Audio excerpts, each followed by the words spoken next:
It's right back there. I don't even know what businesses are there yet because I guess I didn't really go to that area of Andover so to speak so much. I stuck to like the festival and Target area and stuff like that when it was festival. Skate park area. Yeah. I feel that, man. The old days, longboarding around. Straight up, dude. And I never had my own longboard, so I was always reliant on other people. Otherwise, I was biking, bro. Yeah. Biking's cool, too. Biking was definitely more efficient. Yeah. Oh, 100%.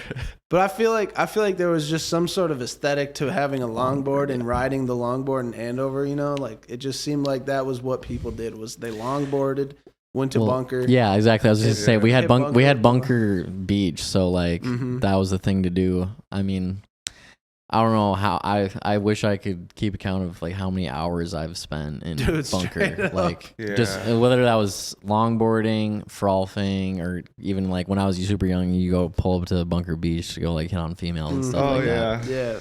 Super facts. Yeah, 100%. Fucking I remember times. I almost died in the wave pool. In the wave pool? Yeah. What? Crazy. Yeah, when I was super Too many young, people? No, my dumb ass was like, you know what, I'm going to show off. I'm going to go as far out as I possibly could. Right up on the border. Was like not big enough.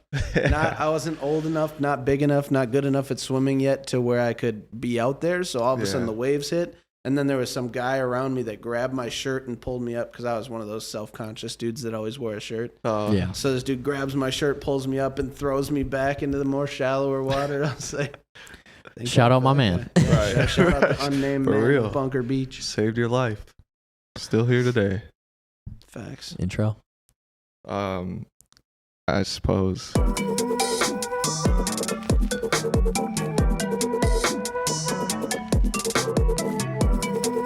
Welcome back to the Gotta Be Good podcast. We're out here today at Axel Apartments. It's the day after St. Pat's. Surprisingly, not down that bad today for once for a podcast. Usually we're super hungover. Yeah. Did you guys do anything for St. Pat's?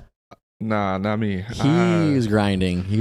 Oh, okay. I was out networking. Oh, okay. I was working, and then literally we're cutting it close for tomorrow's drop. It's exporting as we speak right now, and I still got to go back home and upload it, which takes like 4 to 6 hours. Oh, shout out to Tony. So, man's I just edited it right before I got here. Like, damn.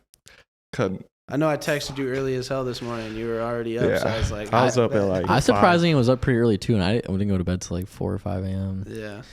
I last night went to Bunny's, which is in St. Louis Park, for a few hours. Got a bunch of free Jameson merch, so that's cool. Yeah. And then we went to the Loop in West End, which was cool. Not to like brag, but like I was with some girls that like knew like one of the like top dogs that worked there, so we got to skip like the whole line because last night it was freezing last night.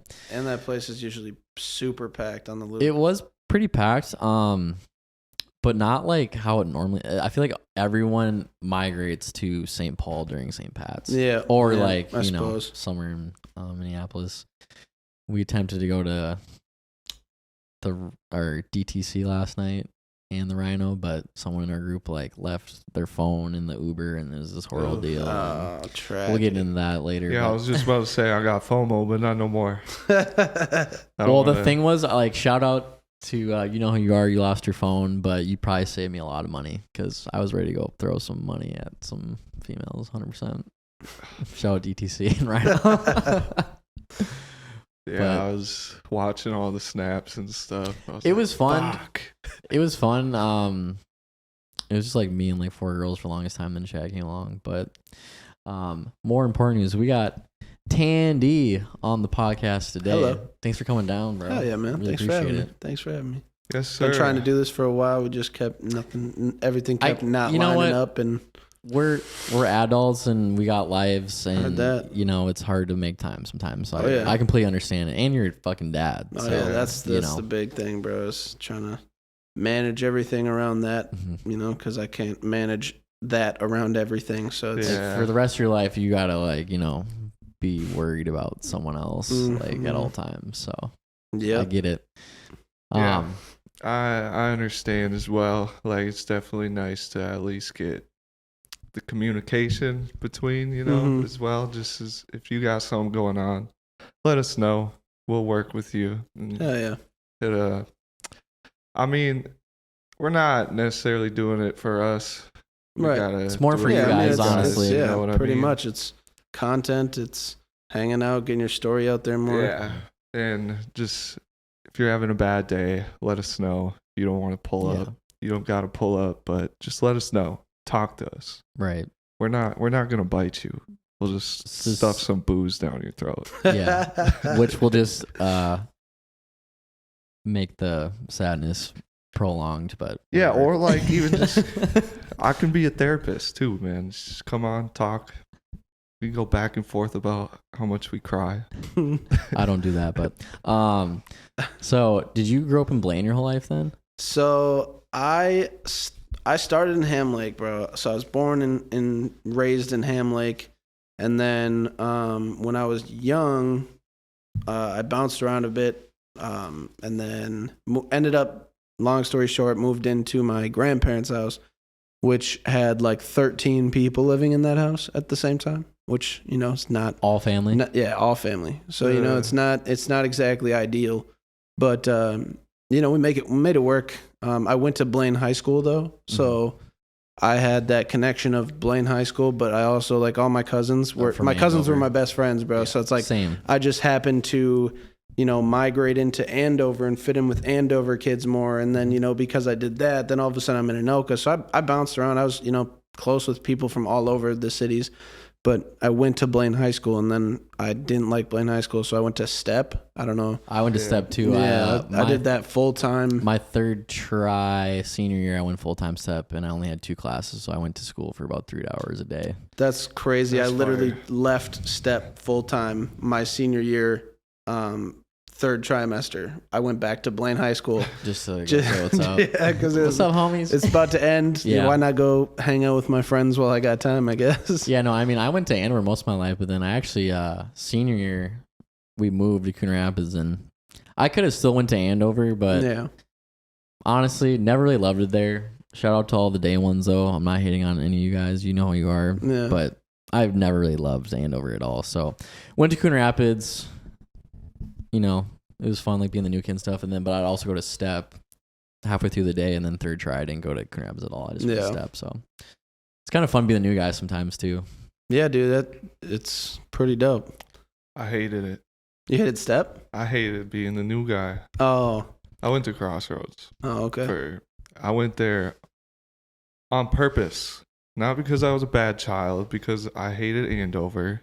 I was a bad child at Andover. Yeah. Oh, yeah. I was the worst of the worst, right? And then I didn't fit in there. Teachers didn't like me, all this shit. Fucking, they didn't even want me in their class. I didn't even talk. Yeah. Like, I wasn't a loud kid. They just didn't like me. And then I did online school and did that for a year and got absolutely nothing done. Sat at home and pretended to work. Yeah. And probably got like half a credit for a whole year. And I was like, my only option is Crossroads to even try and make shit up. And I graduated on time, but I didn't have full credits because shout out to my teachers. You know who you are. Yeah, just for real. They pushed me to actually succeed and stuff. And like, I was like the good kid at Crossroads. Yeah. But I fit in with everybody. Everybody was doing the exact same thing I was doing. I was just very to myself. So it was a nice school. Do you feel like you have that aspect too? Like for me, even to this day, like at work, I am very like, it's not like I don't talk to people I work with, but I'm just very like, I'm here to do my job and then go home. Yeah, I'm not here to make friends. Like, so it's almost like I come off as shy, but hang out with me outside of work, I promise you, I'm not like that at all. Yeah. You know? Well, yeah, you got to kind of put on an image as well at these places where you're working. I'm just trying to like behave and keep to myself, and that's how I behave, is just doing my thing. Right. I always tried to be the funny kid when I was growing up, bro. Like I just really, for whatever reason, I always loved making people laugh. Yeah. Loved making people happy, essentially, and So I would go way overboard. So I'd always, I got in trouble all the fucking time in school for no reason, just doing stupid shit. You probably meant well, though. Yeah, and you didn't mean to hurt feelings or anything. The weird like thing that you can't explain to somebody, you know what I mean? Like I promise you, I was not trying to be a dick, but I was a dick. Like if that makes sense. Yeah, it's almost like too is like if I don't talk shit to you, that means I probably don't like you. Yeah, I'm talking shit to you because I do like you. It's almost like that very bro-y, like I'm giving you shit because I'm pushing you to be better. Facts, yeah. You know what I mean? So you grew up playing baseball then too? Yeah, I played baseball. I played football, played basketball, and then realized that I didn't want to work hard enough to play some sports. Football, it requires you to be super in shape. You got to run all the, 2-a-days and shit. You're running fucking killers. School. And I think 2 days during summer. It's during summer. You're not even in school yet. Yeah. So I was just not willing to put enough work in to be at the level that I could have been. I was like oddly like not trying to flex or nothing. Like I was oddly really good at like most sports that I tried playing. Yeah. Like that was just my one thing is I was good at sports. I feel it. And so like football, I played quarterback and I was a big dude. So it was like, you got to commit to losing weight if you're going to play fucking quarterback. And then I just wasn't trying to do that. I think though almost too like when you're younger, like you don't have to be like super right. Like you can still be. It just gets to a point where eventually you're like, all right, you're a junior in high school now, bro. If you want to do anything with football, you got like this is what has to happen. I stopped playing football because I've always been super small. So then come like high school, I'm like, yeah, I'm not gonna make it out here. And then within a year, I quit playing hockey too. But when you're in hockey, like if you're on your skates, ain't no one touching you. It doesn't matter how big you are. Yeah. So. Yeah, I was a hockey boy, but after like the politics thing that's dropped so in, big, bro. That goes unsaid so much. Who's how bad politics are in. It's like whose dad's coaching that's on the hockey board. Facts. The last year I played, I was trying out to be on the high school team and like the junior high school team, obviously, but they were only picking 3 from our pool in the tryouts. Yeah. They picked, obviously, the coach's son. And now, like, they picked 3 of us to look at. And then, of course, they picked the coach's son. Yeah. And the whole year, obviously, was just not as good with him on the team. I don't want to say names, but yeah. That fucked me because all the other spots below me got all filled up. So I went down to B2. Ooh. Like I went far down, and I was always a B2 player, but I just kind of looked at it like, dude, if you play hockey in Minnesota, every other kid plays hockey, so it does come down to politics, but also there's just too many kids that play sports. So. And I was practicing with all like the high school kids, like those were my friends in hockey and stuff. So I was really into it, training outside of just practice and stuff at like rinks and shit with them. Those kids were a lot bigger than me, but I just played defense. I had the potential, and once I saw my name not on that list at the Y, I was like, it crushes you, dude. Yeah. I was in tears instantly, and seeing that other kid's name and seeing like how much more work I had to put in to even just get picked up for these 3. The other kid too, me and him were competing. Like it was between us 2 for sure, but then the coach's son. Yeah. So both of us got fucked. Yeah, that sucks. That's how baseball was, man. Like, so my senior year of baseball, I stopped playing because I went for varsity tryouts and stuff like that. And my mom was on the board of baseball in Blaine, which, would have been politics or whatever, but I still like, even though my mom is on the board, bro, there's still, I'm getting a very good tryout. I'm top 3 tryouts in the fucking age group. And, my mom's on the board and everything. And all of a sudden I come to look at the tryout list, cause they always posted it online before they announce it or anything like that. So I'm looking at this team online. The A team's full. The B team's full. I'm like, what the fuck, dude? Yeah. Where's my name? Yeah. And they're like, oh, yeah, we just forgot to put you on a team. How do you forget to put me on a team? I'm like, what the fuck are you talking about, bro? My mom is on the board. You know who I am. how do you forget to put me on a team? So then they're like, well, what team do you want to be on? I'm like, well, preferably the A one. Well, like, how are you gonna ask me what team I want to be on? I was like, I mean, this is just weird, and I'm a fucking senior in high school at this point. Like, oh damn. Yeah, bro. Like, there's not really. This is my traveling or not. This is before senior year of high school.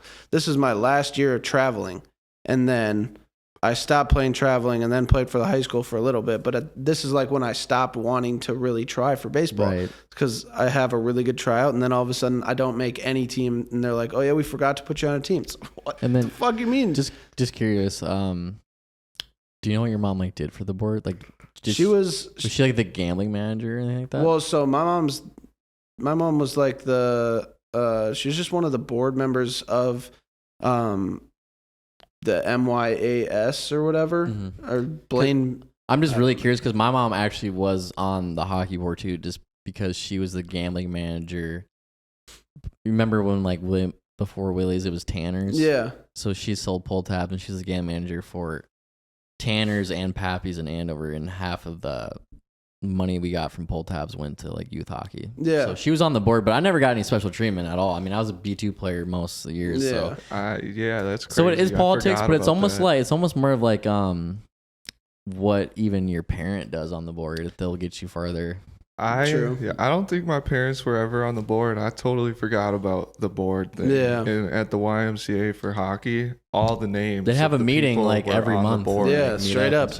Every month. You can tell by you look at the teams, the A team, you go look at the board. Yeah. Every fucking parent of the kid is on the board. Yep. So and not all. Some people are just athletic. Some people are talented were talented. Yeah. So like nobody's trying to knock anybody. Yeah, I'm not saying that like everything nobody is deserves to be on those teams. I'm not saying anything like is scripted, but there is politics that go into this shit. Yeah. Like, and it needs to be addressed, I think. But did you? It kills dreams. Yeah, it certainly does. We're making our own dreams now, so it's all good. That's true. Did you actually go play ball at ASU? So I went down to Arizona and moved down there to go to college at Arizona State, and I was going to play baseball and stuff like that. And then before I left to go down there, I fucked up my shoulder playing football with, do you know, Justin and Nate? Yep. Bailey. We were all playing at the park over by Justin's house, and I fucking completely dislocated my shoulder and like tore my AC joint or something like that. No, I was tackling Nate because we played. Tough fucker, dude. He's tough and he's so bony, bro. Yeah, but he's tough though. Dude. Yeah, and so he fucked up my shoulder while I was tackling him, and then I ended up going down there, and I didn't have like enough money to fully pay for my own way through ASU. It's expensive to go out of state, right? And so I just went to this broadcasting school rather until I could either potentially get a scholarship to go to ASU or do a walk on and potentially earn a scholarship or something.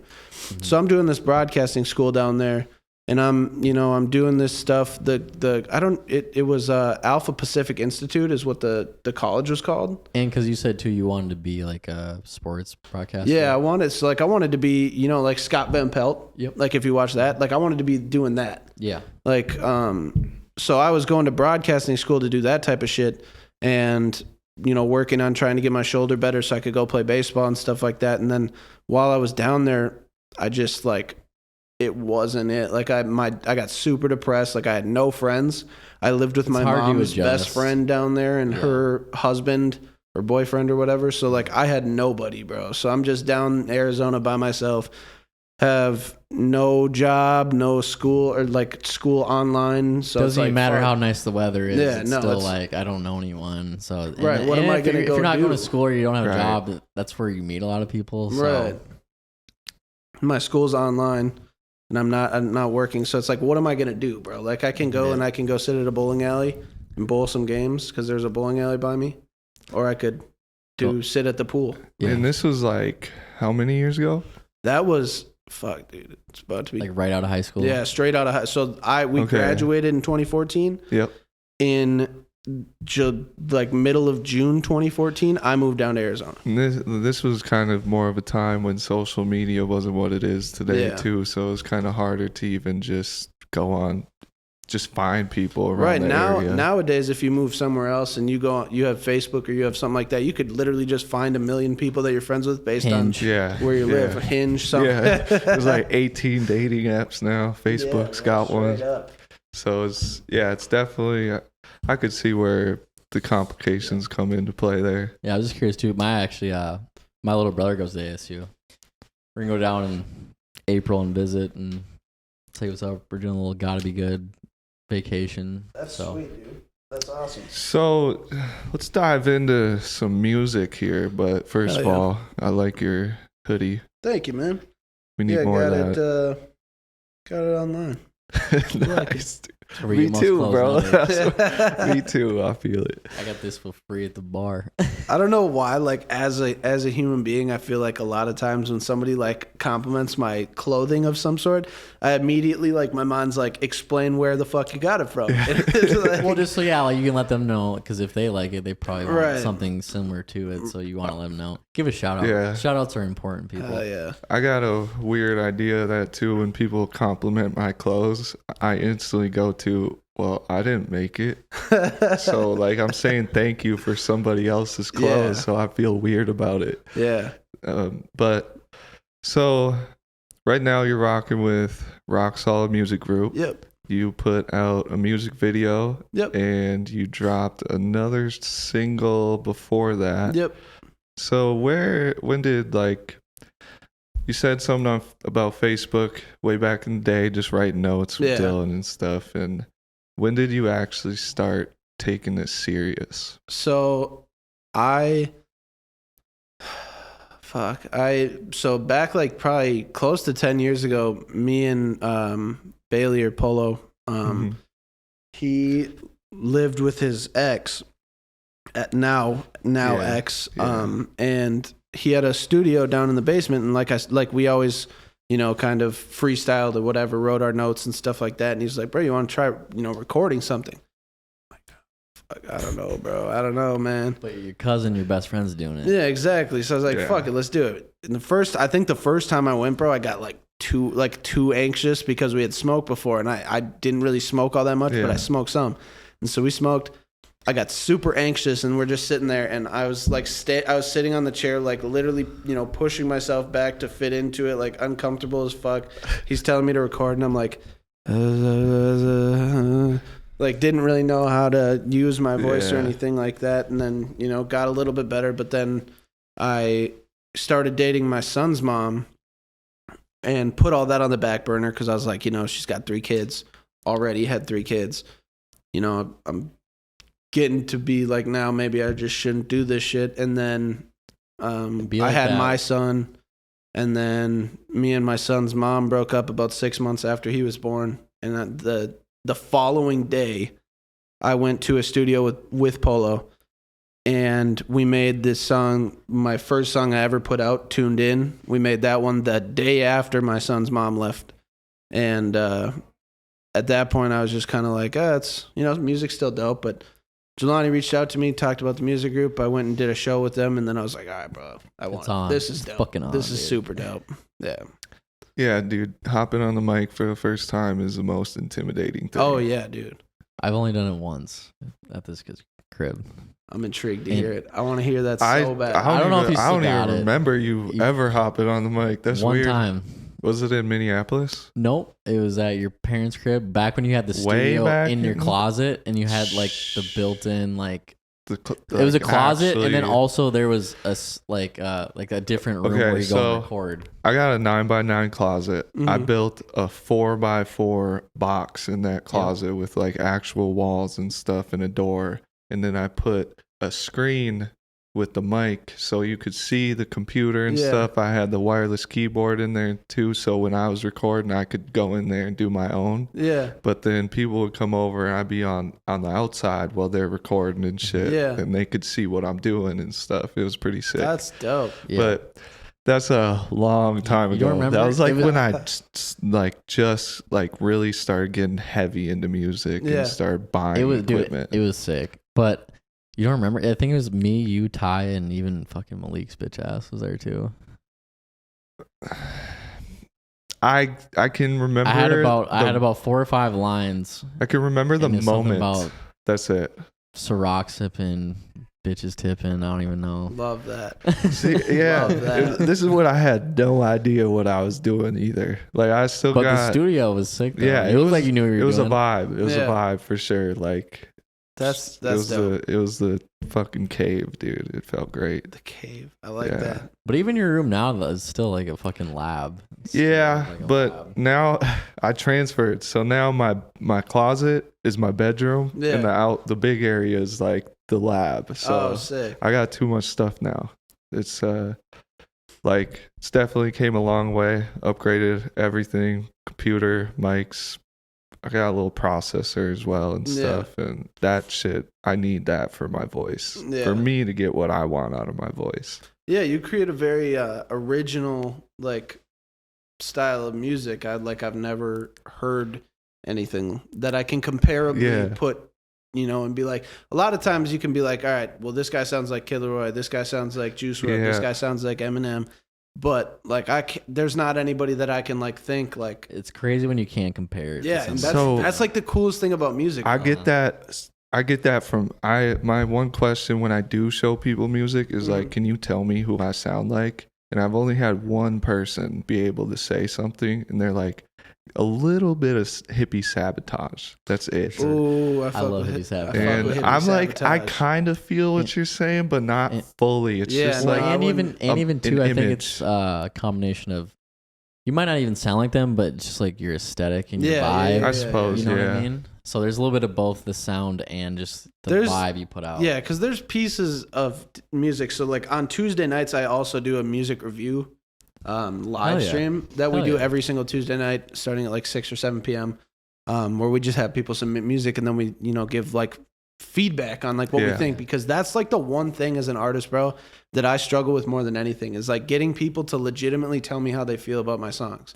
I'd rather be honest. I'd rather you tell me that my song fucking sucks ass than you tell me then you send me a fire emoji and show me that you listened to 30 seconds of the song. So yeah, I feel that because I'll show people the song and I know what I need to work on. Right. I just want to know if that translates to everybody else. Yeah. Because I'm like, well, the mix and the master could definitely be better for sure. Yeah. But then everybody else is like, nah, dude, this is it. And I'm like, it's not though. They're simplifying it because they don't understand. A lot of people don't understand the process that goes into it. Yeah. Like a lot of people think that maybe, we just, situation would just be like, we got this, we got a computer right here.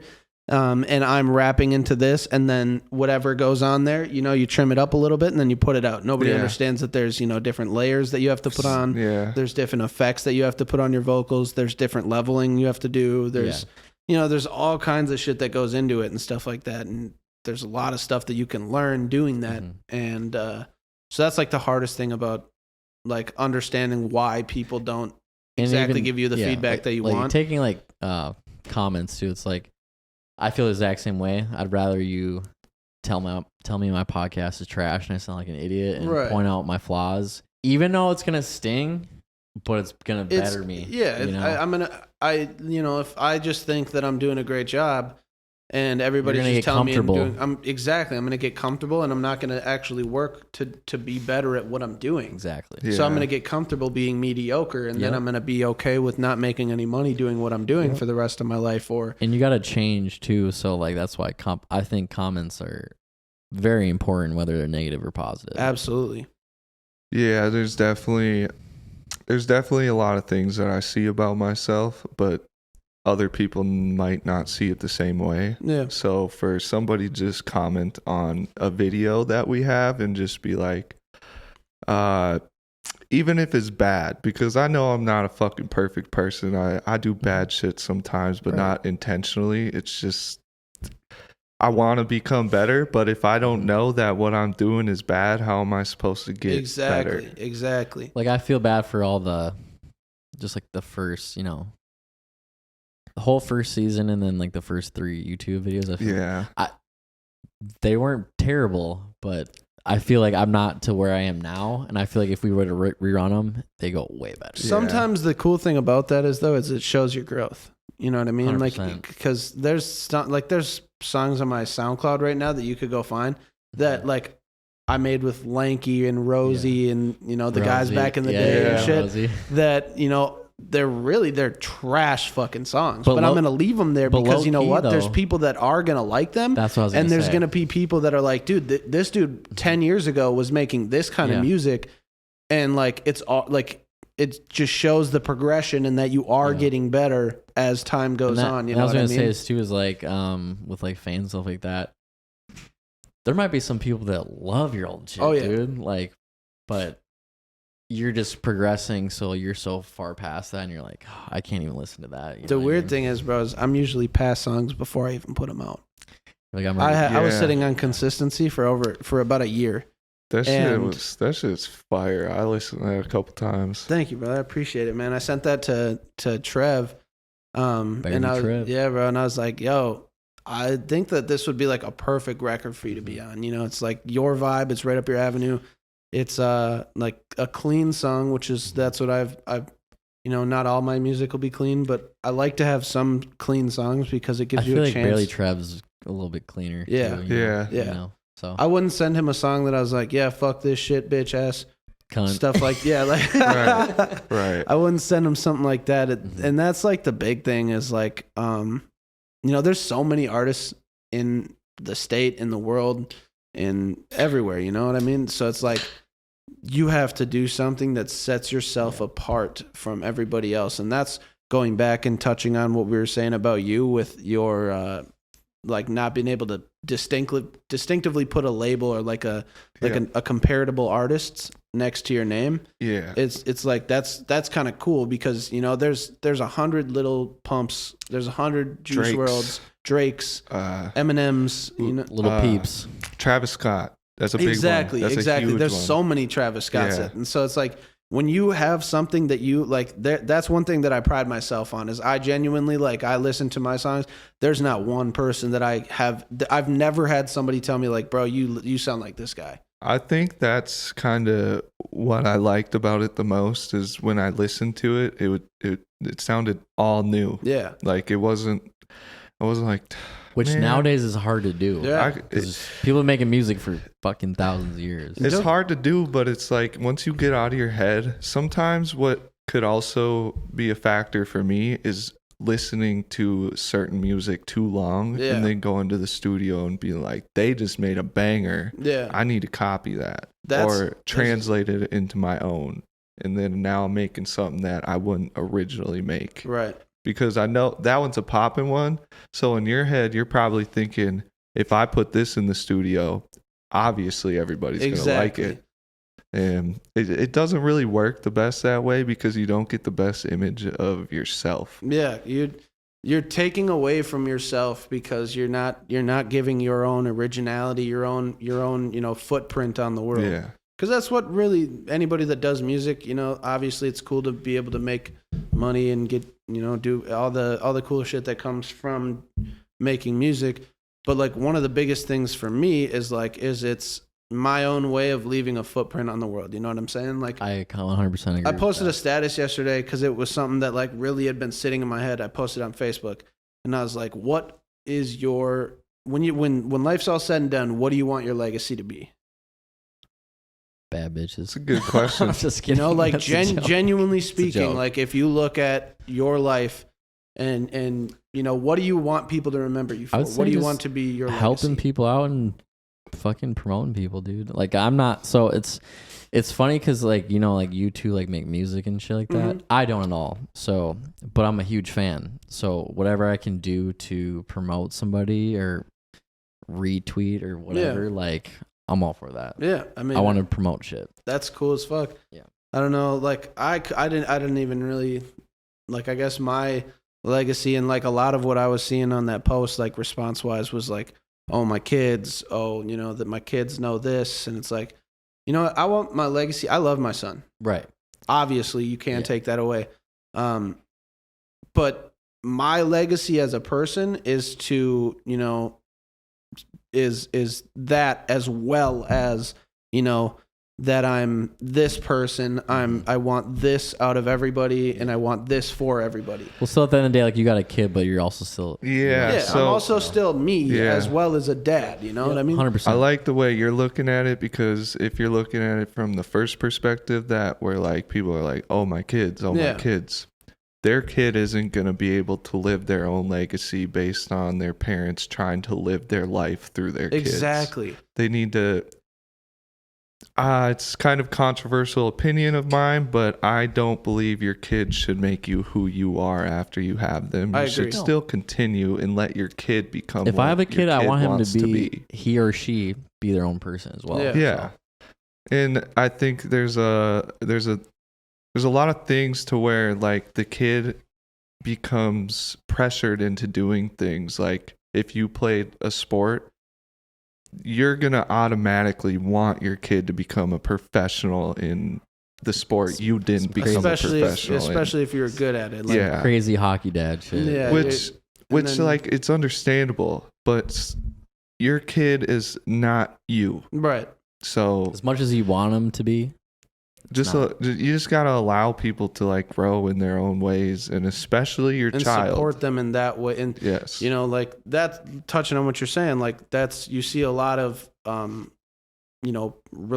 issues between kids and their parents a lot of times now, especially now more than before, is like because people's parents are trying so hard to live vicariously through because maybe they had their kid too young and they didn't get the opportunity, or they got hurt so they didn't get the opportunity. Whatever the reasoning being, you seem to see a lot of people push so hard that they forget that to be a parent as well as their mentor and coach. then the kid gets burnt out, and then you take that whole interest and throw it out the window. Now the kid doesn't want to play hockey and maybe the kid had a chance to be a professional and make millions of dollars, and he doesn't want to do it now because you pushed him too hard. Which in reality is I feel like it's not even like they don't want to do it anymore. They're just so burnt and they just need a break, because that's how I was with hockey. It was all year round. Yeah, me there too. Was spring league, summer league, and then like winter league, like when you play like for the actual city and stuff. But by like freshman year of high school, I was just so burnt out, and it's not like it's not like I stopped playing hockey. I was just so burnt out, and I just need a break. And then I quit playing for a year, and then I'm like, fuck, dude, I wish I wanted to quit, dude. Like honestly, you get burnt as a person. We're all human beings, so maybe like. Suggestion for a parent would be take a focus off hockey and let your child experience something else, but continue playing hockey as well. Just or even find like another little hobby like in the off season. Keep hockey here and then give them something else outside of hockey that they can look forward to. Instead of go hockey right outside of hockey. And you don't, and it doesn't have to necessarily, like a lot of people then too will be like, well, yeah, but I put them in baseball then. It's like, I feel like I give credit to like as much as some people, certainly your kid does want to play multiple sports. I wanted to play multiple sports. I wasn't pressured into nothing, but sometimes that's just adding to the burning them out by pushing them to play all of a sudden a different sport if they didn't want to play. Now they're just getting burnt out altogether. Yeah, now it's just too much. I will say though, I feel like most kids, they do have their one. Like I tip my hat to like 3 sport athletes like in high school, but I would say for most of those kids, there is their one where they're like, this is my one, but I do play these other sports, but like hockey is my one. Yeah. But I still will play, football or whatever during whatever season. But also sometimes though, it's funny like hearing like athletes talk about shit. 'Cause even like Michael Jordan, shit like that. The dude went and played like baseball, like straight up professional baseball, like Bo Jackson. Yep. Bo Jackson. He was a fucking damn near Hall of Fame player. He played baseball too, then, right? Yeah. And he was damn good at it too. Did Dion too? Dion tried baseball. Yep. That's just crazy. Like it's because for me, it's like I go to work, I do this podcast. And then obviously I like to go out and have like my nightlife. That, all 3 of those alone is hard to juggle. I don't know how people can juggle all these fucking different things. I tip my hat to all those grinders out there. Yeah. Honestly. So you got you obviously got the sports life, the dad life, family life, music, and like a regular job. What's like your main focus? What are you shooting to like come out on top with? So like I try to not like obviously I put my family and like my son as like my main focus. Yeah. But like outside of that, I don't try to put anything above the other, because that's when I learn keeping a balance. I forget the limitations. So all of a sudden, you know, like I golf, I play slow pitch softball. Big fan. I play flag football leagues, bro. You do? Yeah. Hell yeah, bro. No, I saw play you on Thursday you out here. Yeah. Thursday nights. You play at the NSC. Yeah. Yep. I know you played softball and stuff, man. You just still out here doing everything. Bro, yeah, straight up, man. I just like doing shit. Do you still hang out with Brando a little bit? Brando Bednar? Yeah. Hell yeah, dude. Hell yeah. That's my guy. Bednar's good shit, dude. Shout out Brando, dude. I love Brando, dude. He's a good guy. He's a wild character. We'll get into logistics later, but yeah.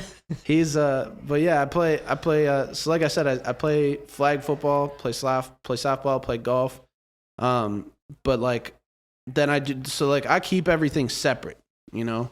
That's like my big thing is like, so for Facebook, I don't overpost my music stuff on Facebook.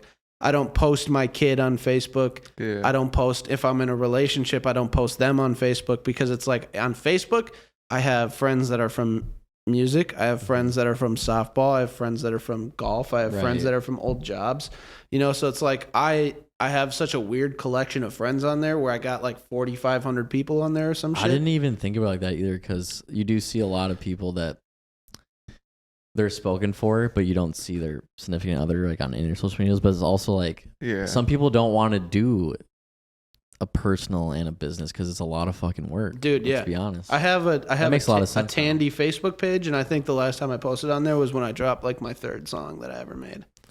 Yeah, it's just really hard to keep track of that, and my Facebook page, and my Instagram page, and my TikTok, and my. Bro, I feel it's like fuck, dude, bro. I don't your like TikToks. I like your TikToks. Bro. I just do funny shit, bro. I just like funny shit, bro. Like that's what I'm saying. It tails back to when I was young, bro. Just always trying to make people laugh, always trying to do something that makes somebody smile in some sort of way. Who was your producer on? You made that video for it. I'm blanking on the Away song. From You? The one before that. The Consistency? Consistency. I was about to say confidentiality. I got bad memories and stuff. The dude that you made the video with on TikTok. Yeah. Was that him? Yep. That's my producer, my long time good friend of mine, DJ Reels. He went to Blaine with me. Oh, and we played football together, and I was like one of his first friends when he moved from like Coon Rapids to Blaine. And so then, you know, we're friends, and we're in the same friend group, and then he just decided one day, he's like, "Yeah, I'm going to start a music group, bro." And I was like, "All right, bro, sounds good. You let me know how that goes, bro." And then, you know, like I feel it. I started going over there, and I'd fuck around. I'd lay a verse down, and they were like, "Bro, you need to start doing this. Take this for real. You're good at it." And I'm like, so you've been linked in with Rock Solid for a while. Mm-hmm. Okay. Yep. This isn't new. Nah. It's just new. I've been pretty much with them since the start. It's just new to like the social media though. Yeah. Okay. Yeah, bro, it took a lot for me to be willing to post my music stuff for like people that I know not through music or like longtime friends. It took a lot for me to build the courage to be able to post that stuff with those people, because like not to, you know, be weird, but there's a lot of people. I wore this for a reason. I know a lot of boomers that play slow pitch softball that are stuck in their ways and refuse to understand that there's a different way of thought, different way of going about life than just being a blue collar worker. Yeah. And so like I think one of my favorite things is, "Hey, are you still trying to be a rapper?" That shit gets me every time, bro. It's like, you know what gets me? You could have asked me any other way if I'm still making music, and you chose this way that would make me feel like a fucking idiot. I hate that question too, because I wouldn't even classify myself as a rapper. Yeah. Like the song that is out now that's on Spotify, Bomb Dogs with Endless Grudge, shout out to him. me and him clicked. Every beat he sends me and stuff, I'm just like, wow. Like, this is my kind of beat that I could hop onto. And that music that I made with him wasn't even necessarily like who I am. I was matching his first verse. So I was just trying to put something on there that he would like. Yeah. And it turned out, I sent him that back in like 12 hours. Really? Once he sent Shout me out it. Nolan. Great And guy. so it feels weird because that's not who I actually am. Yeah. What I said in the music, I'm just like having fun. Yeah, so fuck for me to post that and what you were talking about, all these people on Facebook from jobs and shit, Yeah. like for them to see that part of me, I'm like, can I explain myself quick? Like I'm not like that. It's also too like when what really gets me is what is your category or like what's your podcast what's your about? I'm like, podcast dude, about? I just have homies come on and we shoot the shit. That's all I'm doing. Yeah, I guess what we could say now is we do interviews. That's what I've been. That's as over time. That's what I've been like saying, and then also this, having people come on and like promote their stuff. But just because I think the way that you guys do it is really, really well done. I really appreciate that. I think that going about it like where you're learning about people is a different way to go about it than any other podcast I've ever seen. Because most people are so over focused on like, I'm gonna go on here so I can talk about what I've done with go music. About their highlight reel, right? Like yeah. I don't. That's what I called. So funny story is, bro. I get really anxious when I'm going to do things like this, especially with music, because like I said, it's a vulnerable part of me. And so I called Jelani DJ Reels. I called him on the way here, and I was like, bro, listen. What do I talk about? Like, we got you, I'm bro. not trying we to sit you. here and be like, I fucking opened up for Dizzy Wright on tour. I was gonna bring that up. God damn it! I'm cool talking about it, bro. I just don't want to come in here. I didn't want to come in here and be like, and just like me start right off rip, be like, yeah, bro, I'm Tandy. I did this and that. And I just want to thing. take the spotlight and just bring it up on my own. Yeah, I don't want to be the guy that comes on here and looks like an asshole because I'm just making everybody, we want the. I want to. It's cool to talk about like where I came from and what I've done to get to where I am. We want and stuff the person we're interviewing to feel as comfortable as possible and like. And it's different than just an interview. Like we're looking to make connections and. Both of everybody gets something out of what just happened, even if that comes into future plans and stuff. Like we keep in touch with every single person that we potted with already, and there's some that like we don't keep in touch as much with because still like I mean, hit them up every once in a while. I've seen you guys or the Gotta Be Good podcast or you guys individually or both, where everybody that has come on here, I see your guys' fucking name on the likes on Instagram, on the comments on Instagram, and the likes on Facebook. It's like that. My that's story cool on IG, fuck, it's all mostly people that have been on here. That shit's so cool. And then like little peep fucking TikToks or something. Like if you're so, I have a hard time like building relationships with people unless it gets deep. Right. And so basically having them come on this podcast makes me more interested in what they are doing. So I always feel like I'm obligated to share and go and comment and do all these things because now I have that relationship with them to where it's not like out of the blue. Right. So. And to like we were saying about like being vulnerable on here, which is great because it's not like I haven't necessarily disliked anyone that's came on here. It's just like before like they came on here, like I maybe like felt some type of way about someone and then they came on here and I'm like, you know what? They're a good person. Yeah, I'm definitely loosening up my like opinion. Okay. Talking about vulnerability. I definitely been an asshole, judgmental, and just like talk my shit. Back in the day, that's who I was. Like I meet you, I don't even have to talk to you. I just look at you and I already like do or don't like you. Yeah. Just based on like the way you're acting or it's just not something that I'm used to. I'm like, I'm not. Well, even with like this, that goes like even with like music, dude. Half the people that I really love, music wise, I just by hearing their name, I'm like, that's stupid. That's a stupid name. They're probably make trash music, and then I fucking listen to it, and I'm like, oh, this shit's so good. Uh-huh. You know what I'm saying? Yeah, bro. Like I've been listening to this dude named Squeezy Official. I came across him. and you'd hear that name, you'd probably be like, Exactly. He sounds bro. not official. I was at like, all. oh, this is gonna be some BandLab ass trash song. Yeah. Because, bro, when we do reviews, I can't tell you enough. And this is not a knock, bro. If you're an artist and you don't have BandLab, you need to get BandLab if you don't have a studio set up like at your disposal. Yeah. Because there's obviously times as an artist, if you don't have your own studio set up, where you're not able to get into a studio and maybe you came up with some dope ass chorus, some dope ass verse, you lay that shit on BandLab and you just have a reference track when you go there. Yeah. You know exactly what to do. You know exactly where you want stuff. And so, like, that kind of shit is huge, bro. Creed. Sorry, I just burped. That's That's gross, Tony. I think I burped. I like just 3 lost times. my fucking train of thought. So did right I. there. It's just going so well. Bro, I probably never even showed you guys. Speaking of Grudge, since we were on that train of topic at one point, me and him, I had him. So you guys did your interview. Then that night he had his show, and I couldn't make the show. Dude, I was so salty sick. about that, bro. I heard he told me about it because I had him. He was going to go to a show with me Sunday. Mm-hmm. And I think that was the one that you guys Oh were gonna pop yeah, out to, I but was it there. didn't work We out. pulled up. I You pulled pulled up up with him. and it was they were trying to make him pay more than what they told him that he had to pay, and then if you're performing, you shouldn't have to pay to even be there. You should not, bro. Should be Like, free drinks. I get it if it's dead. an open mic and stuff like that. You know, like open mics, you usually do have to pay because it's not necessarily your show. Right. Yeah.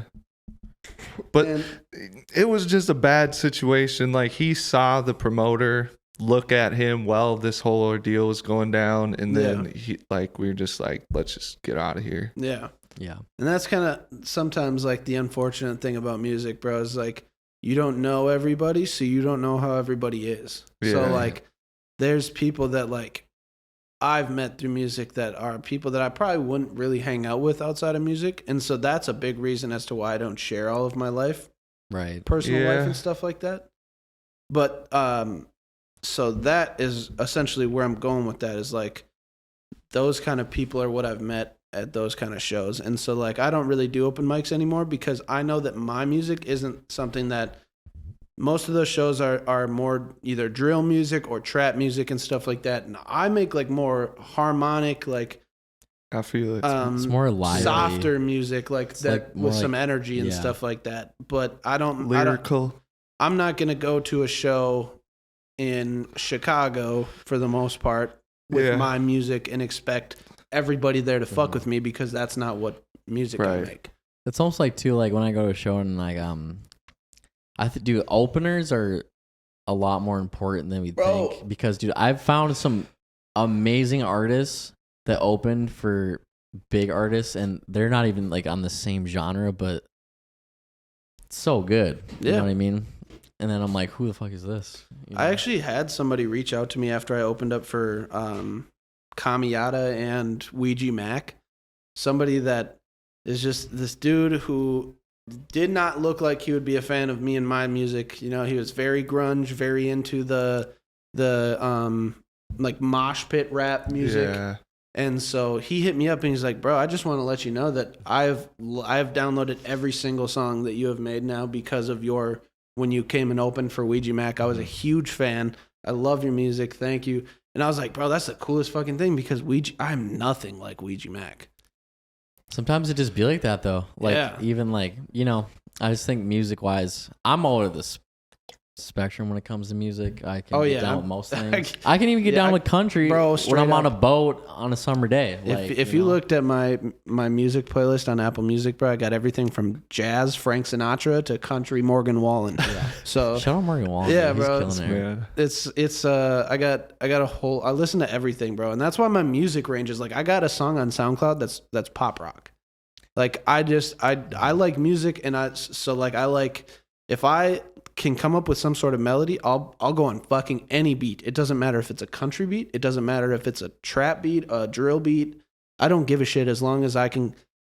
As long as I like the beat and I can come up with something that sounds cool. Yeah, I'll do it. I don't care. Yeah, I can tell you right now, for all the artists that stick in one lane, if you go out of your comfort zone into totally, completely different genres, you're going to find something that you never even knew you had. Doesn't matter. Like, I can guarantee it. I don't know what podcast we did, but you're even saying, you're just like talking to like the viewers and shit. And you're like, if you make like hip hop or rap or whatever, get on a fucking country beat. I promise Literally, you it'll probably be good. Slap Bro, a fucking country beat on YouTube and just literally forget about you and just make what's in your fucking brain. Whatever comes to mind. Yeah. Even if you don't do anything with that song, like even if it's just something that Keep you hold on to forever, bro, who knows, bro? Like right now, country rap is making a huge push. Yeah. Country rap's going to be a huge thing. I have a country rap song that eventually, if it becomes something where I have more of a following and you know, it'll appeal to even more people. If all of a sudden I put out a country rap song and I got a bunch of boomers that support me as of right now. Like I love Ernest. Yeah, fuck yeah, dude. Ernest is dope. Jelly and all them. What's his name? Is Ernest the dude that came up with Mike? With Mike Stud? Yeah. But just Mike or whatever now? Just Mike now, yeah. That dude's cool as fuck. Dude. I think that whole group is like my aspiration of like life. Dude, is to buy just a house somewhere by myself where I got, you know, all my homies that I want to live with can come live with me in the crib. As long as they got the right vision, they support me. We all do our own thing, you know, like fucking, we could have a whole room for the podcast, a whole studio, a whole gym, you know, just all that shit. I don't know if you like listen to podcasts that often, but dude, if you get time, listen to Mike's podcast. I do. Dude, and you can tell fire. Too, it's just crazy because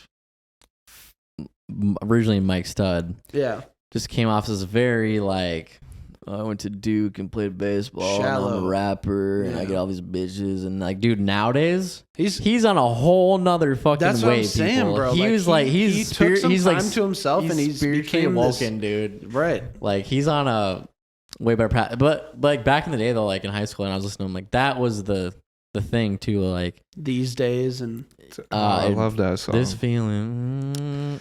Oh, yeah. But and just shit like or batter up and shit like batter that. Up, yeah. I will say some of my funnest shows I've been to have been at Mike Stud shows, honestly. Yeah, bro, he throws a great show. So does Prof, bro. Shout out Prof. Prof is so Prof might be the best performer in the like country that I've ever been. Any show that I've ever been to, Prof is number one. He usually has the blow up. Any sort of inflatable. Yeah. Just something to engage the crowd, bro. Like that shit changes it changes everything. Yeah. I'm gonna shout out Flatbush Zombies. Flatbush puts on a great fucking show. They got some good fucking don't music. Disappoint. Bro. Their beats are insane. Yeah, I'm a big fan. But I think they were like the first group that I heavily invested myself. I've seen them like 5 times, dude, and it never disappointed. Still to this day, I'm always buying their merch, buying their fucking album releases. They had they re-released the 3001 Odyssey album. Really? So they re-released like the merch part of it. Yeah. I didn't get the fucking vinyl and stuff the first time they released it. So I was like, hell yeah, give me that shit now. That whole like Beast Coast, like even Underachievers and Joey Badass. I fucking love Underachievers. I think like one of the best times in my entire life was Somerset. It was like 2018, 19. Palm trees. And it's like this festival that was in Somerset, Wisconsin, and it was raining, and Hippie Sabotage was playing. They also know how to throw on a fucking show. Yeah, they do. Shout out to Hippie Sabotage. And then Flatbush comes on. It was originally raining. Dude, I don't know what happened with the weather. No clouds. It's just like opened up and it's sunny and like 90 degrees out of nowhere, and Flatbush is playing, and it was like, dude, this is the best of both worlds right now. Like I don't even know how to feel. Like this is great. It's just a good serotonin fucking boost. I mean, there was some other things that were involved too, but we're not into that. The unspoken force. Yeah, exactly. But yeah, we want to start putting on events too, so we're gonna have to definitely come on and. That'd be fucking sweet, man. Have you ever played any like shows recently? Yeah, so my first ever show I did was at the Poorhouse, and then that was not last year, 2021. Right during. So we started our music group during COVID, bro. And we started pushing everything during COVID. So like we found the time we're like, bro, we don't got to go to work really right now. Like we don't got to do shit, bro. Yeah. We can still get some of these shows going. And so we did a couple shows. They were all right. And then I started finding my stride because I started doing all those open mics, like with Cam Jones. And so like I started getting confidence. I started having like, you know, people start fucking with your music and all of a sudden you're like, oh, fuck it, bro. Performing's nothing. Let's take over the world. Yeah, dude. And then I opened for Ouija Mac and Kamiata and then opened for Dizzy Wright. And, you know, I started doing this shit and I was like, bro, these shows are fucking lit. Mm-hmm. All this started at 2021? Yeah. Oh, shit. You're fucking working, man. Yeah, bro. If you talk about like just opening up for Dizzy Wright, because dude, Dizzy Wright used to be like one of my favorite. Yeah, not to say that he's still not my favorite, but I just remember probably like 2019, 18, or even like 2015. That whole funk volume like movement. Like so opening for them must have been like huge. Bro, it was one of the coolest experiences of my life. The first day we got there, it was, you know, crazy. I walk in to do my sound check and Dizzy's right there and he comes up, he shakes my hand, he's like, "What's up, bro? You Tandy?" Yeah. I was like, dude, Dizzy Wright. He knows Dizzy Wright knows me. That was my name. Damn. And so, you know, I had met his tour manager and shit like that. And so I had sent him one of these songs that I made. And I was like, bro, you know, like, let me know what I got to do to get Dizzy Wright on a song, bro. Like, I'll send you every open verse song that I have right now or anything. Yeah. Just let me know. And, you know, I don't need to say a whole lot, but something will happen eventually where that comes to fruition. What kind of like advice would you give to somebody who was in your position trying to become the person who can perform and have the confidence in themselves to put out music? Honestly, bro, it's like for me what I would say is like no matter what, at the end of the day, they're either people are gonna like you or they're not. You know, you don't have any control. No matter how much you think about it, no matter how much thought you put into it, you have no control over if anybody's going to like you or not. And people are going to make that decision regardless of what you do. Mm-hmm. So why not go out there and give yourself a chance? Mm-hmm. You know, if you're life's too short to not. If you're making music, right, and you want to go do a show and you want to perform, sign up for a show. And I promise you that you're like you can't not do it. You know, like if you sign up for a show, you get your name, you get booked, you get your song sent in. There's nothing you can do to get out of this show now. Yeah. You just have to do it, and then you have to figure out how to do it better, because you're not going to learn how to be a good performer unless you go and perform. 100%. You know, it's just trial and errors. Music is literally trial and error. And I guess the biggest piece of advice that I would say is literally you cannot stop. You can't give up. Consistency. As soon as consistency, straight up. As soon as you know, take a week off because you're feeling down, you don't go to the studio for a while, you don't work on writing or anything, you're going to forget how to do it faster than you forget how to fucking say it's something. It's the same in with Spanish, like even like going to Spanish. the gym or something like exactly. that. As soon as you think you can take a day off, you're gonna lose all that. Yeah, that's weird that you say that, because I feel like I'm the opposite when it comes to music. Yeah, I'll put it down for 6 months and come back better than ever. Yeah. Like nothing is it. I don't know what it is, but everything is just the exact same as when I left it, and I'm like. I lay some bars down. I'm like, holy fuck. Yeah. Everyone's different too. Some people are really good at bouncing back and some people aren't. I'd say the majority of people are not good at bouncing back. It just takes me a minute. Like, so I took off this past year. I took off like 6 months because it just like I was going through some shit. You know, me and my girl had split up. I was trying to figure out a different place to live. You know, I had some shit going on with my son. Yeah. Getting bit by a dog and some other shit happened. Bro, I got bit by a dog in the face. Yeah, my son did too, right on the left side of his face. Yep, you and my son got very close, similar scars. I was there when he got bit. Shout out. And so I took off some time and I came back into the studio, bro, and I like went to lay some shit down, and it was, you know, it wasn't too like anything too over the top hard or anything like that, but I just was trying to do it, and I'm like, bro, I don't know. I know what the fuck I want to do. I know how to do it. I'm just not doing it, and I can't figure out why. It's like there's a bridge on my throat that I can't clear, or in my throat that I can't clear right now, and so I can't hit this note that I'm trying to hit. You got to be in tune with both your mind and your body. Yeah, also, I think for me, when I do that gap and then get back into it, is like the reason why I'm getting back into it, because I'm fully feeling it throughout my mind, my body. I'm like itching to just say something. So it's just super easy. Do you also for think me maybe to too go it's because into of it. like give yourself time, like you like go hard for a bit and then like you I go take too hard. No, well then like no, but like you even take a break, and then from like, you know, taking a break and having memories and going and having fun and shit like that builds more ideas. That's the thing, bros. You have to find creativity somewhere. Right. You know, if you're sitting at home 100% of the time, sure, some people can find creativity in that. Yeah.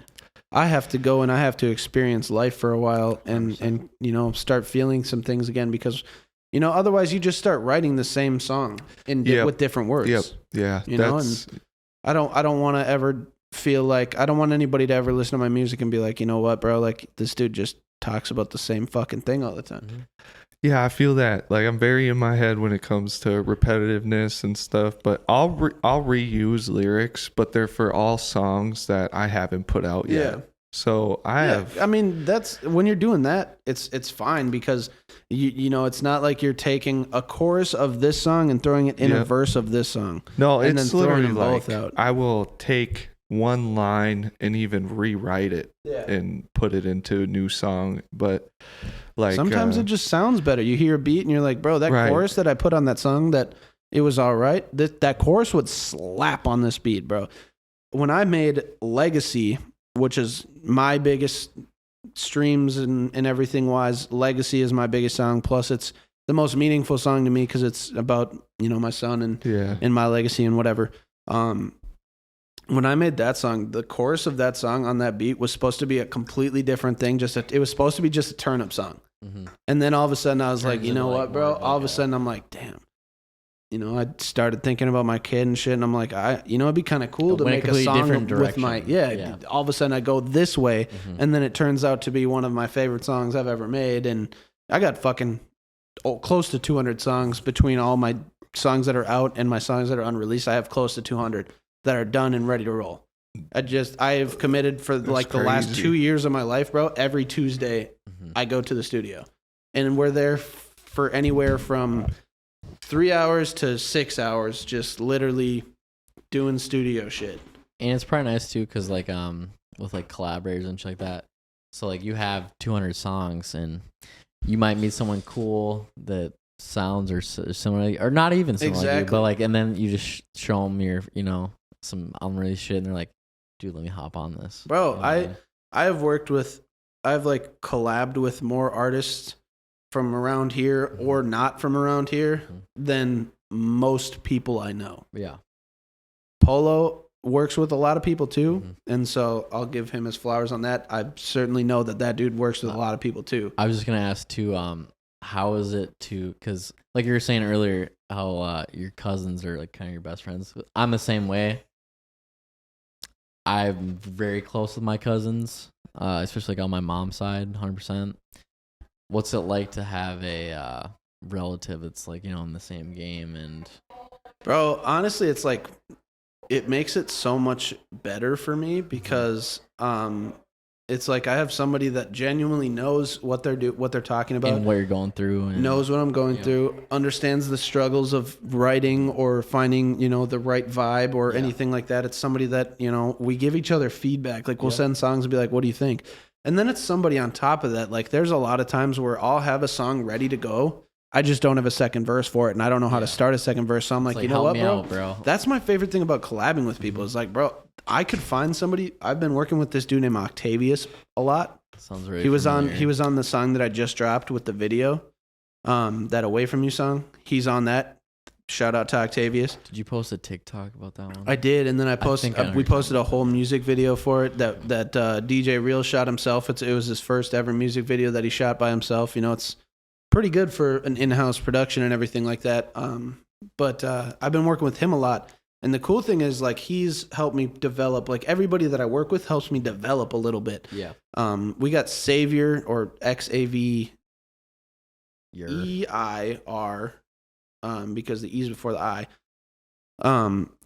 He, like, basically is the one who taught me how to, like, do vocals, because, like, I was a very monotone artist. Like, I have a very monotone voice for the most part, and so, like, most of my songs just kind of got to be a little bland. I feel that. And so he kind of really worked with teaching me, like, the different, you know, like the like different just fluctuations in your voice, different pitches, different tonalities. Yeah, exactly. Yeah, I relate to that 100%. Like, that was I had one range when I first started, and now, like, I got this song called Love Gun that's not out, but, like, I didn't hear about it. You've heard it multiple times. Really? It's not out. You've heard it multiple times. I gotta quit drinking. It's called like, everybody, every time I played it, everybody's like, bro, you gotta drop that. I gotta lay off the booze. 100%. It was during New Year's when I was playing it. I played all my fucking songs that I had done on New Year's, and everybody was like, low key though, on New Year's, I was so stressed, dude. We had so many people in my apartment. I think that shit would suck. When I play my music to people personally,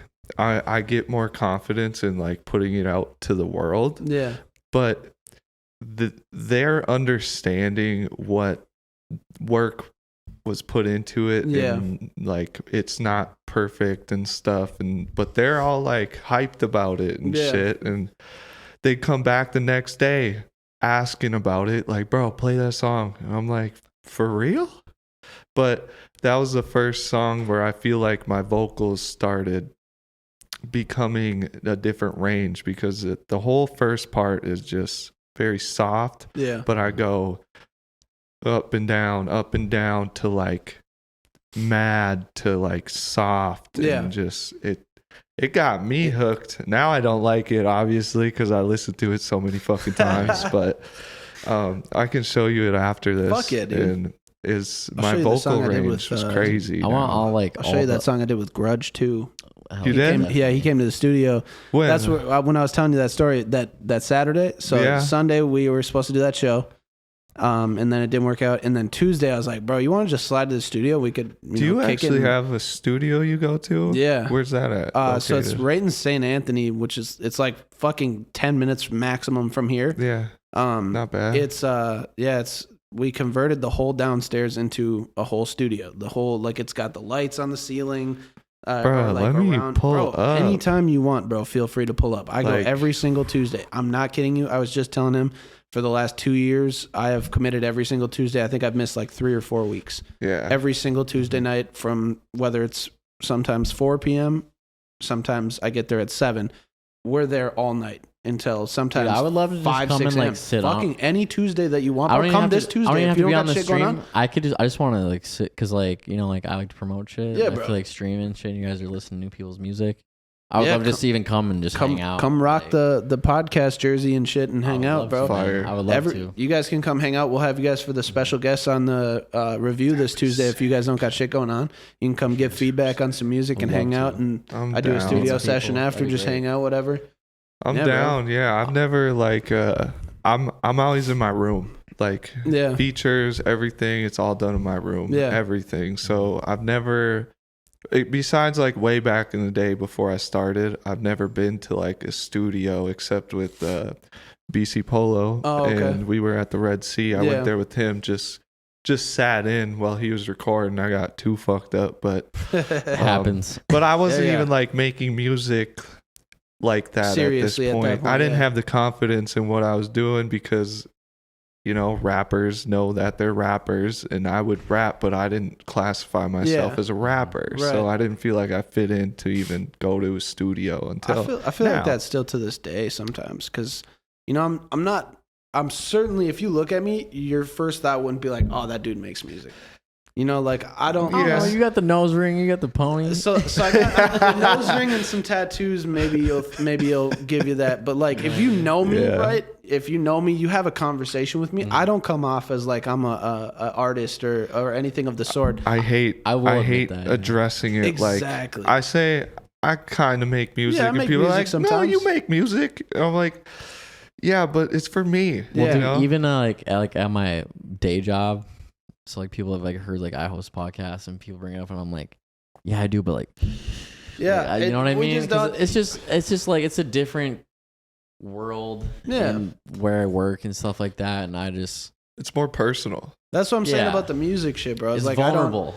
I don't share that with everybody. You know, like I'm not gonna go out of my way because like I said, music's one part of my world or of my life. Softball's another part. So like I don't push to my softball friends. I won't go and share all my music with them. Yeah. If they go and listen to it, cool, that's their choice and that's awesome. And I really appreciate anybody that listens to my music, obviously. But, you know, I understand that, you know, there's different phases and different pieces of people's lives that don't all have to mesh together. Yeah. 100%. My son doesn't have to be a part of my music other than, you know, I made a song about him. Yeah. But I don't have to tell my music friends like, I don't have to go and explain to him what's happening with my son's life. Right. I don't have to go and tell him like, yeah, bro, I got a girlfriend. I got this, that, or the other thing. Or if I don't have a girlfriend or anything, I don't have to explain shit about my personal life to anybody in a different facet of my life. I feel the exact same way. That's kind of how I go about juggling it all. Is I just make sure that everything is separate. You know, I don't have the bleed throughs. I don't have people that are in softball that are feeling bad because I do this. I don't have people in football feeling bad about doing this. It's all separate. Yeah. It's all different pieces of my life that I put my time into. I water each field separately. You know, it's not all one combined fucking ecosystem. It's each of their own. That's why it's interesting like doing this podcast because we're not like all like one genre or nothing like that. That's also why like meeting people or collabing with or like wanting people to collab because like we do like a lot of shit with like EDM people and rap people and I kind of want them to like meet and like mesh and we got collab. Like we can start at like we got artists, painters, photographers, and tomorrow we have somebody who does promotion for a brewery company. Right. So they're all in the beer scene. Yeah. And then another guy also that he doesn't make music, but he just does a lot of TikTok and YouTube and like he does funny shit. Yeah, it's good to have diversity. Army veteran. Yeah, it's good to have diversity like that because it brings in a larger target audience. You know, so it's like I was watching. Like I was saying, your thing or your guys' podcast with Polo, where you were talking about target audience and, you know, the people that we grow up with. That's one big thing that artists, you know, it took me a long time to realize that the people that I love and the people that love me aren't going to be the ones that support me off rip because they know me as Tyler. You know, they don't know me as Tandy. Some people know me as Tandy, but they know me as Tyler Tandy, not I make music Tandy, you know? So it's like, I had to learn like, you know, right off rip because I used to get super salty when, you know, I didn't have friends that came to my shows and I didn't have people that showed up to but there's also when I'm doing shit and it was just like it was a very big realization for me that like, you know, at the end of the day, nobody has to support me in what I'm doing. Nobody has to come to my shows. Right. So why am I getting mad if Joe and Bob aren't coming to my show? Right. Rather than appreciating that, you know, fucking Sarah and Sam did come to my show. The people you don't know. Yeah, exactly. I wanted to actually get in this topic too is some of your really close homies and shit, they're just not in the scene. Yeah. So you can't get mad at them when they don't support it or whatever. They're just I don't want to call them like normies. Yeah. It's just not their thing. This is a very controversial topic right here. Huge. So like in my opinion, if I know you, I really don't even want to project anything creative towards you at all because it just causes issues because if you don't give me the feedback or the promotion that I'm looking for by me sending it to you, I'm going to be like, what the fuck, dude? Like, I thought we were friends. Yeah. But if you completely just say, this is for me, I'm going to put it out there. Whoever wants to fuck with it can fuck with it. You can't be mad at the people who don't. I fucking just posted something on Facebook about how I see all those people. If you don't like my posts and stuff, blah, blah, blah. I feel you. I do the same thing. Yeah. You know, because people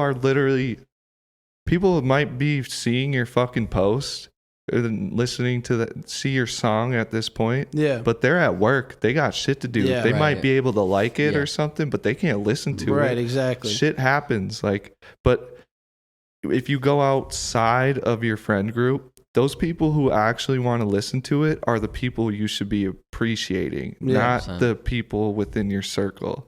You just need to let things happen. You can't force somebody you know to be somewhere unless they already show you that support. Yeah.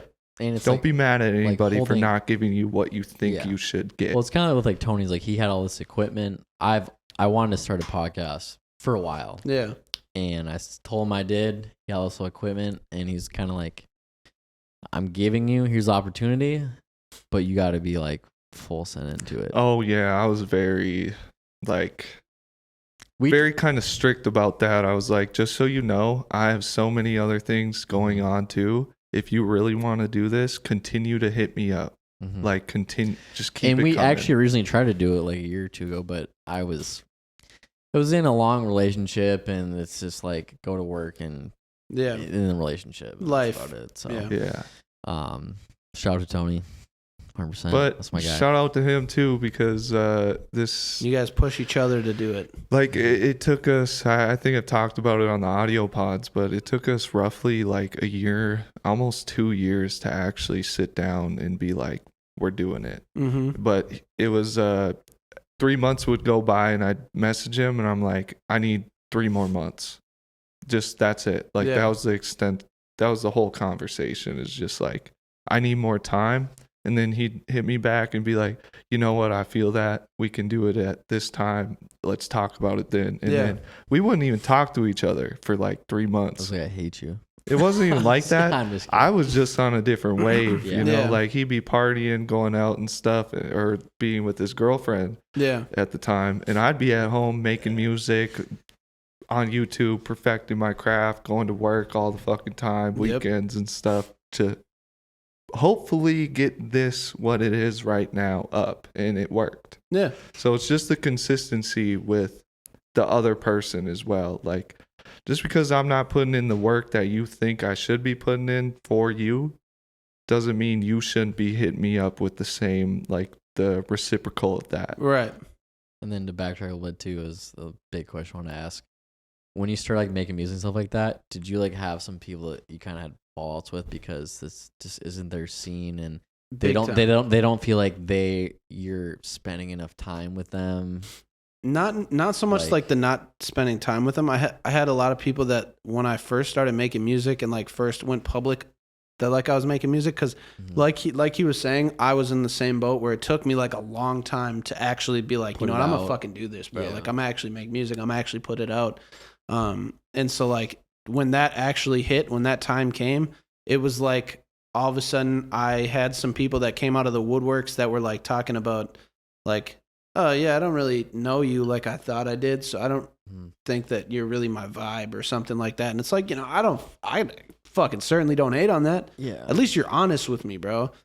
I just struggle with it a lot because I'd be going out a lot, and one, it's fun to go out and party, but also like I'm also going out and networking, so I can meet people that come on here. Yeah. And then I just feel like I've been getting some salt from some like close homies from like friends for like a long time that want you to. They're like, why aren't you at this gathering we're having with all the homies? And I'm just like, dude, I fucking want to be there. You know I want to be there, but I'm trying to make something and build something, and it takes a lot of fucking time. Yeah, some people don't understand. They just don't understand how much time and effort and like energy has to go into what. They got their normal day, you know. I go to work, and then I got my relationship, and you're making time for, you know, this to grow into something bigger than, you know, it ever was. And they're making time for, you know, their family or whatever, you know, whatever it is that they're doing. Yeah. Sometimes life just don't mesh the way that they should. It's not like I completely have shunned out people. Right, like, for sure. I really do try and be there 100%. It's just, this is like a new podcast, and we're just trying to, this is like the grind time and really get after it right now. So I love all of you, but just know I'm out here working. Yeah, it's not easy either. Like, we still work jobs, still got life to handle. It's like I was just telling you before we even started, like I've go to work, went home, edited a pod, exported it. Like I don't have time to do anything but this. and work. Yeah. Because work's the only thing supporting this. And we're not making money off anything.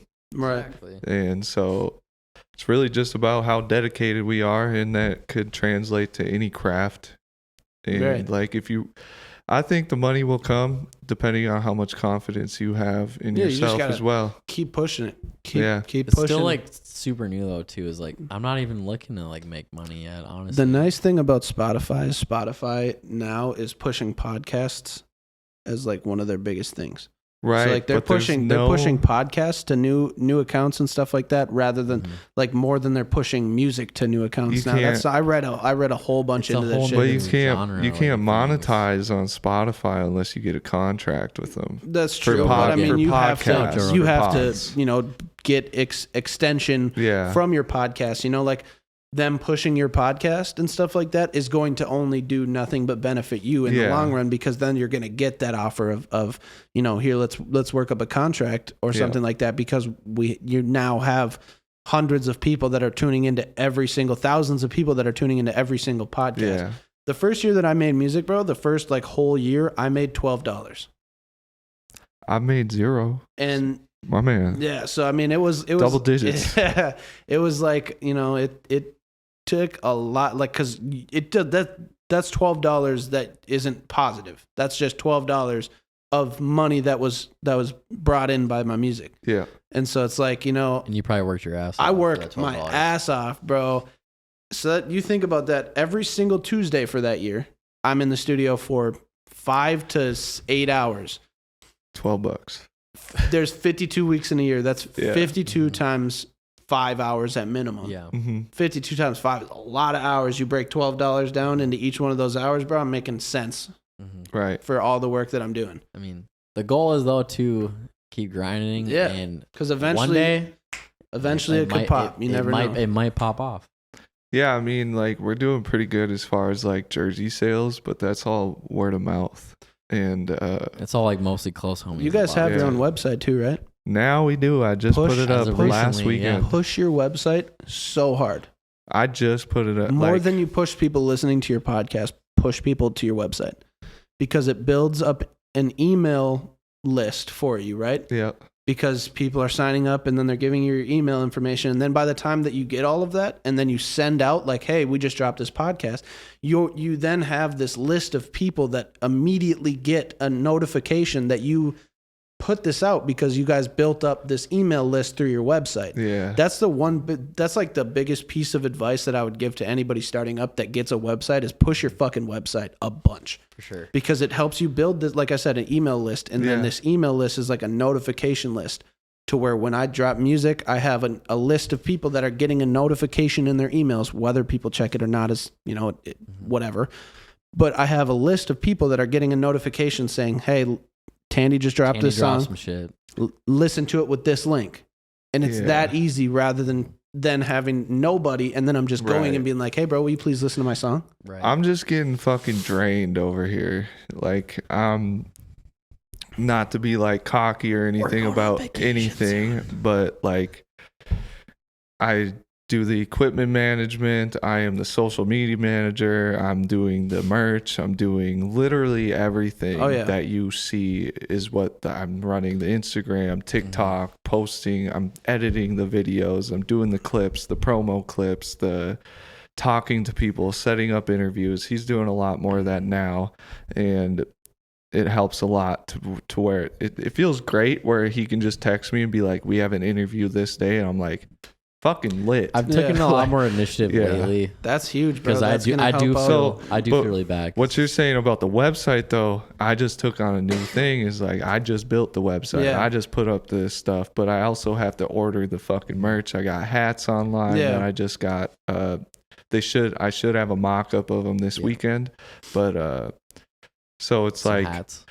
I'm so all over the place that I forget, and like there's so much effort that I have to put in just to put out a video that I'm like, as soon as I put out a video, I'm drained, so I don't want to work on anything else. We were talking about today, I think, in the next few months, and just trying to hire someone that can just at least just like run our socials. I need somebody that believes in what you're doing. I need a manager to help me manage myself. Like I'm I know what I'm doing, but I'm having such a hard time doing all of it. Mm-hmm. And I'm not saying he needs to do any of it. He's doing everything that I need him to do. I'm not asking more of him than what he's already doing. He's doing great. It's just like, I need somebody who knows more than me to come in. Because I can't teach him more than what I know. Mm-hmm. You know what I'm saying? So the only thing he would benefit for me is taking some weight off my plate if I taught him some things. But I need somebody to get me to the next level.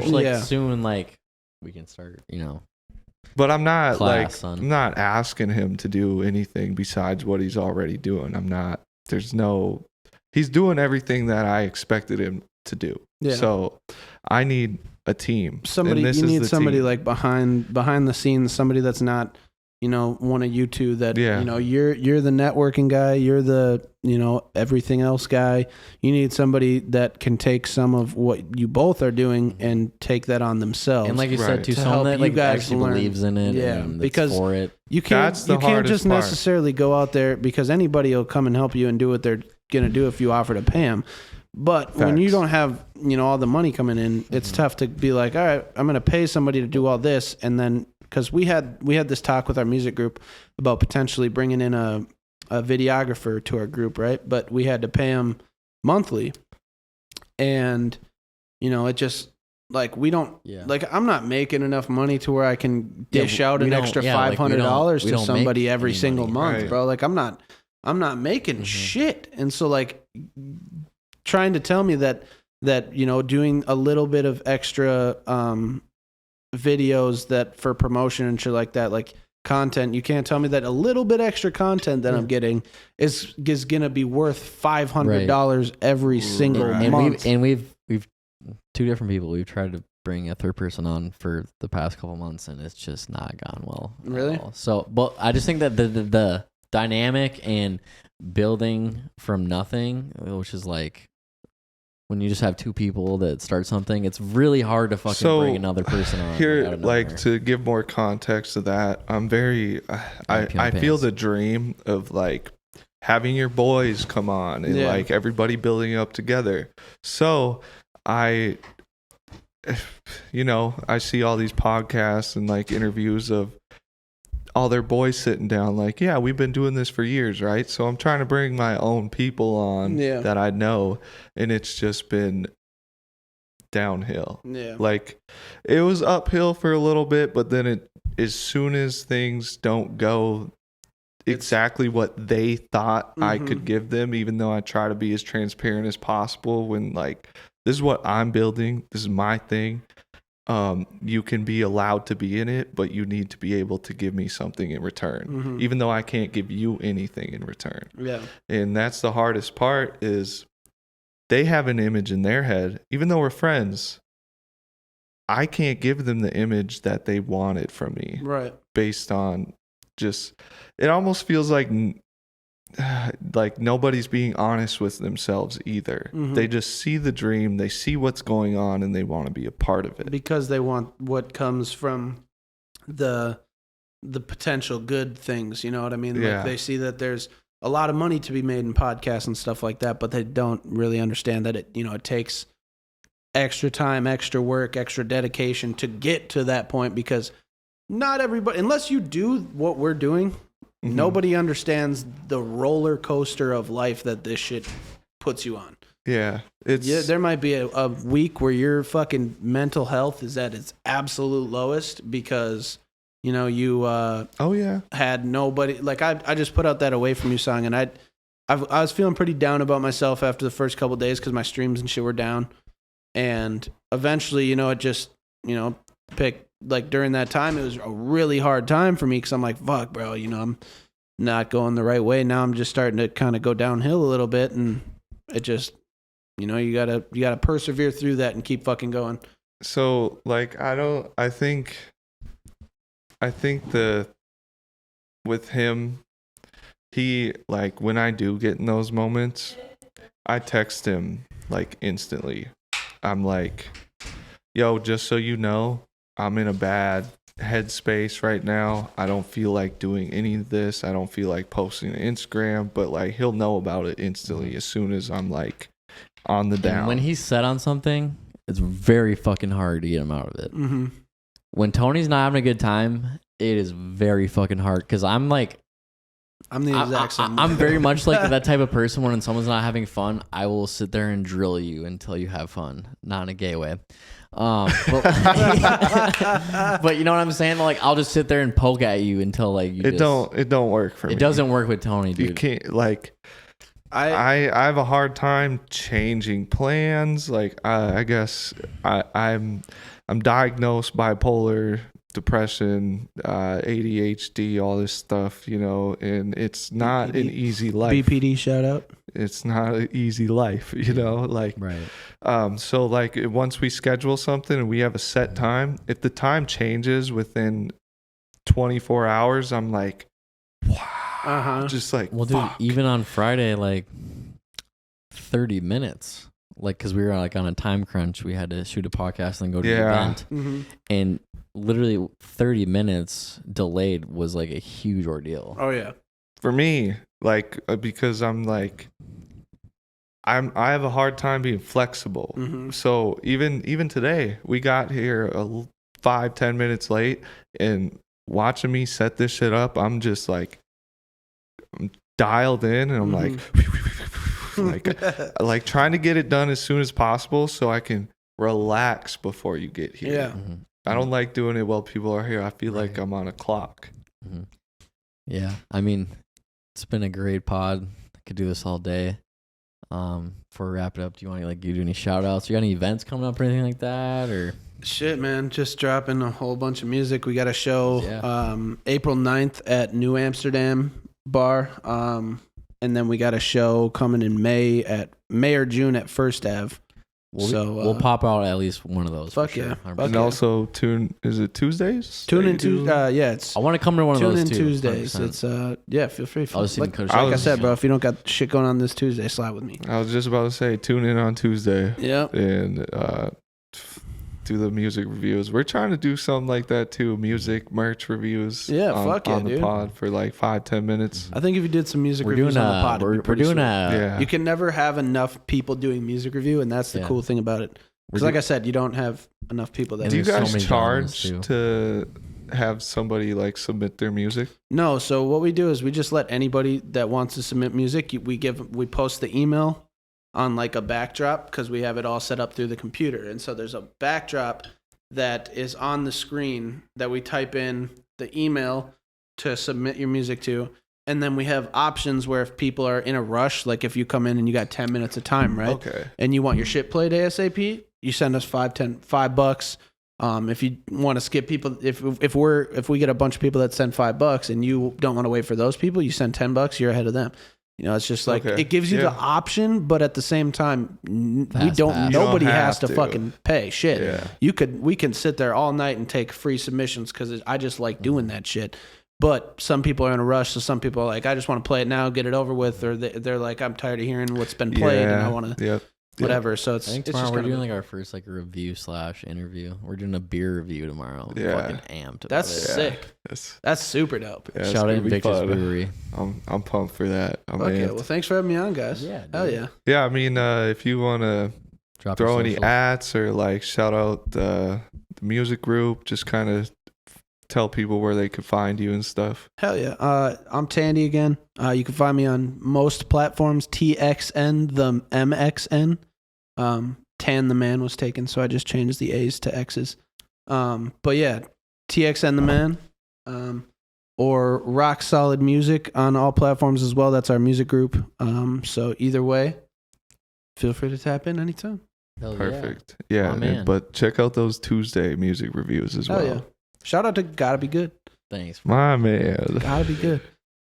It was great having you on. I appreciate you coming through. Yeah, hell yeah, man. It was a good time. Comment, like, subscribe. Don't text. Share. Just shoot a comment. Share that shit. Share the link, please.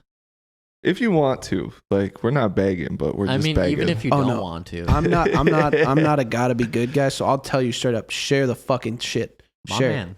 Share. My man. Or I don't like you. Yeah, fuck you. Love you, hate you. All right.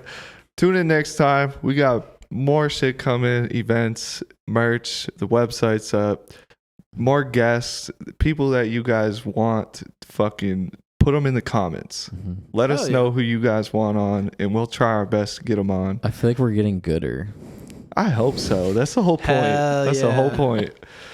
We got to get gooder here. Goodr. It's not even a word. Gooder. Yes, sir. Hell yeah, dude. All right. That was good. Good times, dude.